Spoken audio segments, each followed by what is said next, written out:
KubeCon and CloudNativeCon, and we have with us once again Boris. So Boris, what are you doing at KubeCon? Well, big open source conference. It seems like a majority of the OpenStack people that were always hanging out at OpenStack conference are now also hanging out at the Kubernetes conference. So we've actually been present here and exhibiting probably at least the last 3 KubeCons. But this time we were one of the bigger sponsors with a big presence.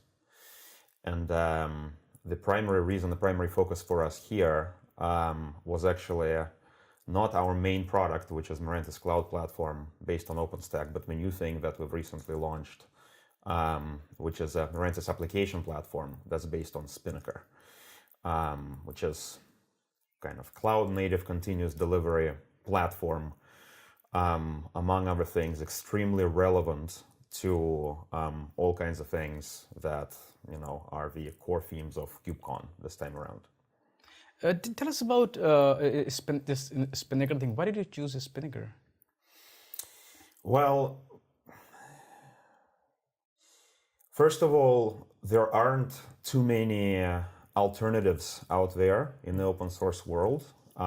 As far as continuous delivery platforms are concerned, Spinnaker is the one that's been around for a long time. That is the most mature. That most importantly, grew out of real customer use cases. So Spinnaker was initially started by Netflix, and it's gone through multiple kind of evolutionary iterations. It wasn't even called Spinnaker initially.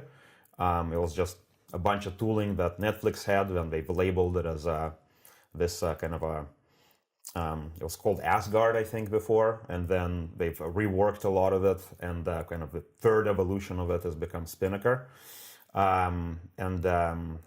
For us, it's important typically when we get involved with an open source project that there is a true community around that project, that it's not just like a single vendor and us maybe. We like a lot of users, and we like a lot of other vendors to be involved. And about, I think, 12 months ago or so, Spinnaker community really started exploding beyond just Netflix. It was kind of this Netflix recruiting thing before, with Netflix being the primary contributor. But I think about 6 months ago, Google joined with a quite significant presence, and a bunch of other users started kind of actively contributing code. And because we believe that this space is extremely important for the next wave of enterprises' adoption of cloud, this is the kind of emerging de facto standard open source continuous delivery framework that's out there, and that's why we chose Spinnaker. There's other ones there also, but in our view, they're just not as healthy community-wise and are not as mature. I will come back to the point of why Mirantis chose that. You mentioned healthy community-wise. The project was started by Netflix. It wasn't. Why do you think it's healthy? Because it was created by one company. It's not managed by a neutral foundation or organization. So why do you think it's healthy or it's safe to bet on it? Yeah, that's a good question. When I refer to community health, I look at just the diversity of the contributor base and what the contributor base is comprised of. Like, one of the things you don't want necessarily, which actually OpenStack suffered from back in the day, was when most of the contributors are actually vendors and not users. Another thing you don't want is then, if there's only one contributor or 2 contributors. From that standpoint, we classify Spinnaker community as healthy. There is, great diversity of contributors, a lot of whom are not just vendors, but are actual users that are actively using Spinnaker internally to deploy workloads to public clouds. The kind of a governance aspect, in my view, is it's a bit secondary. It on one hand, from kind of just pure marketing standpoint, gives third parties assurance that there is some sort of independent body out there.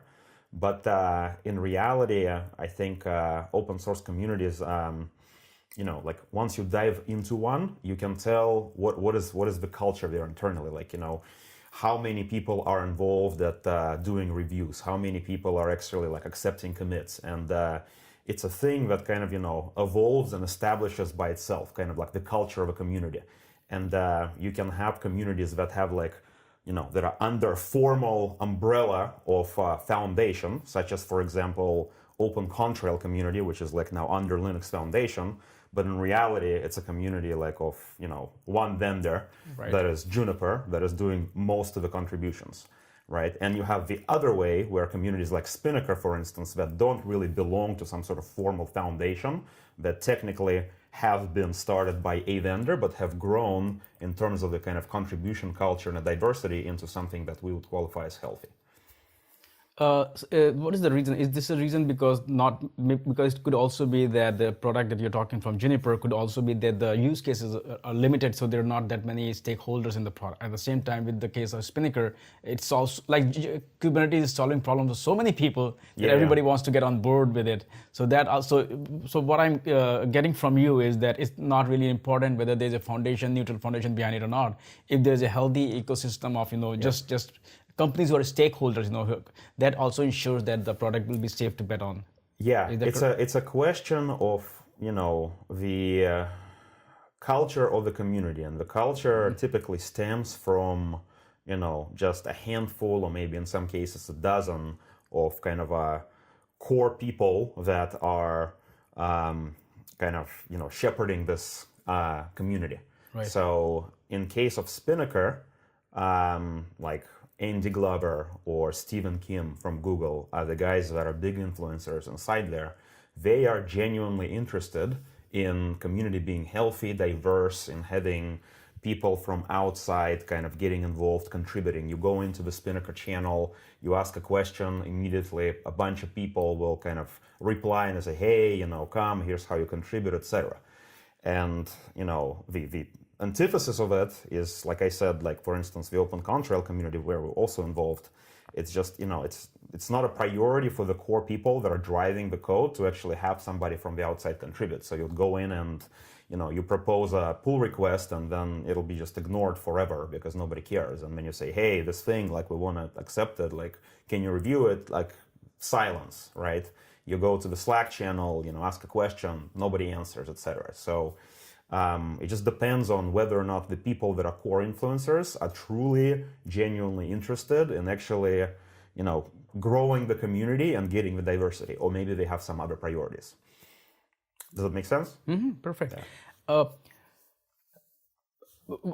What is the governance structure for? Because the reason I'm asking this question to you, because you're betting big on it. So what is the governance structure? How much influence, like for example, with other products which are like under foundations, you have. So how much influence can you have, or is there any governance body which ensures that everybody's needs are met, or is just whoever contributes more gets the say?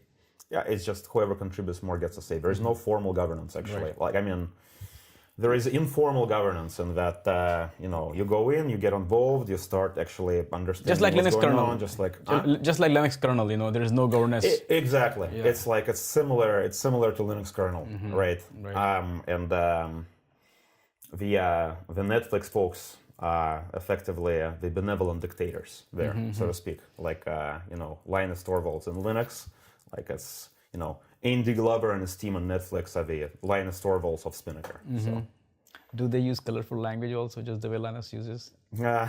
Not yet. Not yet. Maybe they do, but I haven't heard. Okay. Now let's go back to Mirantis. You used to be a pure play OpenStack company, then you have been evolving. So can you talk about, I have talked about it again and again, but every time I meet you, you come up with a new product because the market is changing, so you are evolving. Yeah. I like it. So can you talk about, what led from all the way there, then you acquired a company and then you So can you talk about that? What led to this? Yeah. So I can kind of traverse the steps of our evolution a little bit. So I guess we started in a space as a services company for OpenStack specifically. That led us to engage with a lot of customers, learn the different patterns, and take those learnings, and then, build what has now evolved into Mirantis Cloud Platform, which is basically like a cloud infrastructure platform based on OpenStack, and now it also has a container orchestration capabilities that leverage Docker and Kubernetes. So, the first kind of big step was us moving from the just pure services company into product company. So that was kind of like a big jump for us. We had to change quite a few things internally. The second thing was kind of evolving our delivery model around our product, because what we realized after we actually floated our OpenStack distribution out there, and it got to a fair degree of popularity, we realized that actually one of the core things that people go to OpenStack for is configurability. So if you want a general purpose cloud, you go to Amazon. If you want private cloud based on OpenStack, the use case, the business use case behind that is actually a configurability to a specific need, which is why, for instance, it's very popular for NFV among telcos. And because of that, the traditional distro model, where you just have a distribution that go download on my website and then build your stuff, does not exactly work. You need to have a different approach, and you need to kind of use different tooling, which in the industry referred to now infrastructure as code type tooling, to lifecycle it. And most importantly, it's not enough to just give a customer the software. You need to actually build their purpose designed private cloud out of Mirantis Cloud Platform, and get them to a result immediately, and then over time kind of hand over the operations to the customer, right? So this was kind of the second thing that kind of the TCP Cloud acquisition, which you're referring to, was part of it. That was a big transformation for us as a company, where we actually moved away from the traditional distro model and instead embraced what we refer to as a build, operate, transfer model, where we actually have a product, we build kind of a purpose-built cloud for the customer using Mirantis Cloud Platform. We run it with 4 nines SLA for the customer for a period typically of at least a year, and then give a customer an option to actually, take over the operations with us just supporting them on the software escalations. And the final thing that is the Spinnaker thing, it's not really, the evolution of our cloud platform, so to speak. I refer to it as a moonshot into the application space. The reason we are getting involved with it is because we believe that the next kind of a frontier for enterprises to actually be able to derive value out of cloud is not about automating the infrastructure. It's really about removing the bottleneck associated with the enterprise process around deploying the software to a cloud, right? So if before, everybody in the enterprise world, they have this nirvana vision. You want to deploy fast many times, like the Netflix style. The reason why people went to OpenStack, the reason why people go to public clouds is because historically there's a very strong bottleneck around hardware provisioning. I want to build some new feature, I want to experiment with something, I need to file an IT ticket, it's going to take 2 months to rack and stack the server, a long time. Here comes cloud, OpenStack or Amazon or whatever, you make an API call, you get your VMs, beautiful, right? And that was what kind of was the first iteration of what fueled popularity of cloud. So that part is largely solved. And with that no longer being a bottleneck, the hardware provisioning or VM provisioning or infrastructure resource provisioning no longer being the bottleneck, the new bottleneck is around, all of the different manual steps that typically inside the enterprise need to happen for the software to move from, a compiled artifact until it is deployed in production, right? And if you look at the sophisticated digital natives, like Google or like Netflix, being the kind of staple icon for that, is like they have dev teams that can deploy directly to production, and all of the steps are automated in between, right? Most enterprises, deployment to production, many teams get involved. You have to have a security team, you have your SRE team, you have your infrastructure team, you have your compliance team, blah, blah, blah, and it's all many manual processes. And because of that, it takes a very long time. So actually automating away all of these things using continuous delivery tooling like Spinnaker is the next frontier. And because of that, while our core business remains in infrastructure and Mirantis Cloud Platform, we believe that the next wave of innovation is around removing that kind of bottleneck of speeding up the deployment. And because of that, we're starting to get involved in the Spinnaker community. Right. I don't know whether this question makes sense or not, but what happened to your existing customers, who were like, you brought all the way from the OpenStack days to today when the company's focus is evolving? We brought along all of the customers with us. So through every single step of the evolution, obviously we made sure that it's done in such a way that is, not too disruptive to our existing customers. There's been definitely some, challenges that had to be overcome, that we needed to partner with our customers to bring them along. But through every single stage of that evolution that I talked about, from us being services to product, from distribution product to ultimately a build, operate, transfer model, and now us introducing as kind of a new thing via application platform, we partner with all of our customers and bring them along. But it's also important for their own confidence that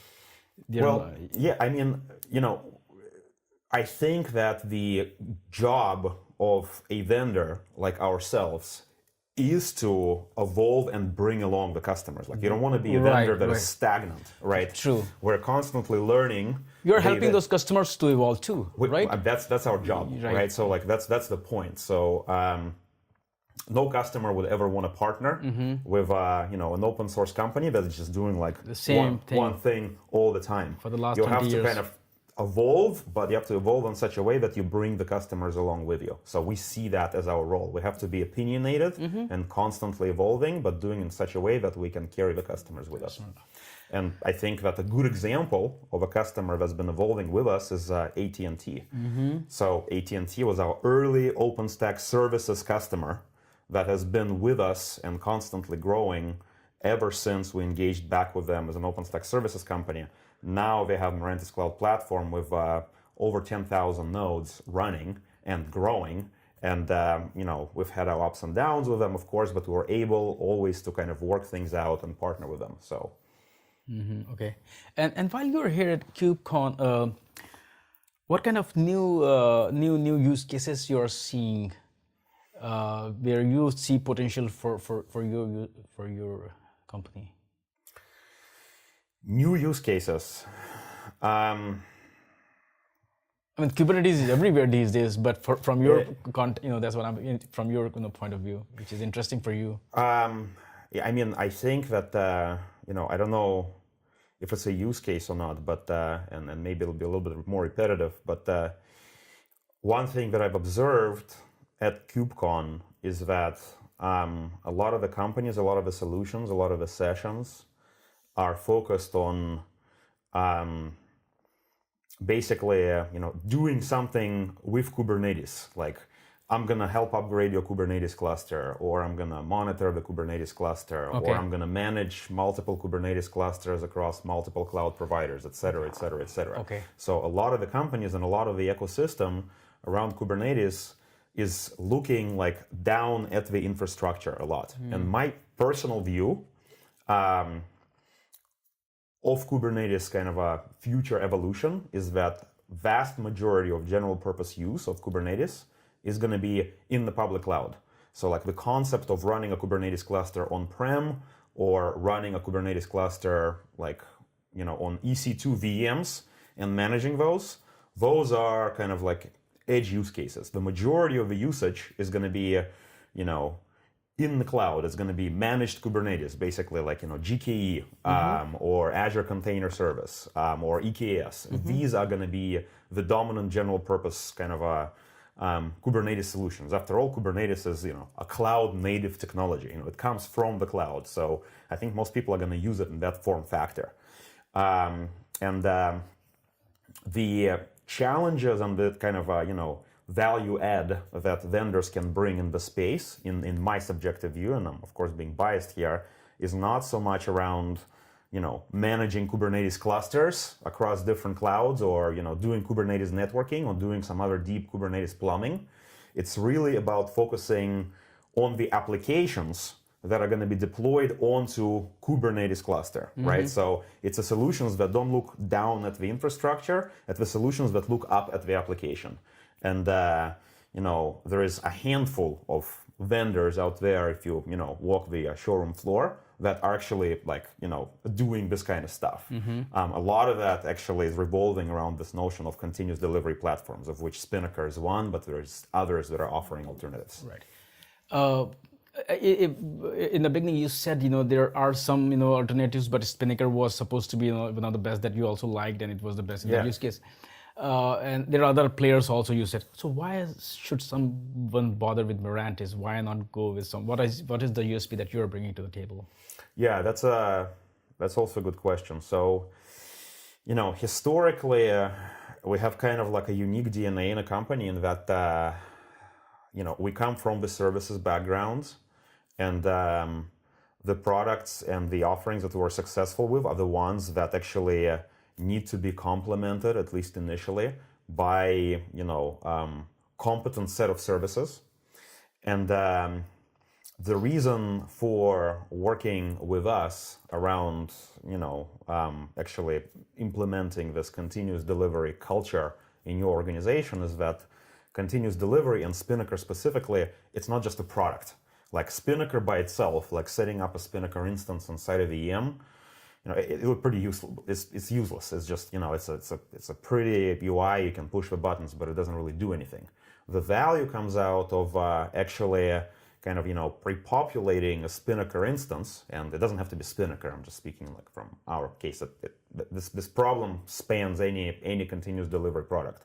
Pre-populating it with application-specific artifacts, such as a pool of golden images, be container images or AMIs or whatever, that this application would use to actually, run in the cloud. The set of the continuous delivery pipeline templates, which define, how you automate the process of deploying these artifacts to an infrastructure target. And all of this configuration does not happen by itself. You need to have somebody like us that can come in, that can work with the IT or SRE team on one side, and then the application owner and a development team on the other side, to first of all integrate Spinnaker with all of the tools that you use as a part of your delivery process, and also most importantly pre-configure the golden images and the pipeline templates so that it's not just an empty instance of Spinnaker, it's actually something that a development team can start actively using to start deploying faster. And I think this ability to, on one hand, actually, have this open source acumen that we've had, the kind of involvement of open source communities, where we can bring a product, but on the other hand, we can actually complement the product with a set of services to make it usable, is something that makes us unique in the space, and is probably one of the primary reasons why companies should consider engaging with us. Awesome. And once again, I think we touched upon some broad topic. We also kind of deep dive into some very narrow and very detailed. So we covered a lot of things today, I guess. For sure. Yes. Do you think there is any? I mean, we can talk for hours and hours if we but we can. It's always a great pleasure to speak with you, and you always spend a lot of time with in the same conferences, the same ecosystems as myself, so we can talk forever, I'm sure. But I think as far as the key topics for today, we've touched on. We have covered. Yeah. Thank you, Boris, a lot for your time, and we'll see you again in 1 or 2 weeks in the next conferences. That's right.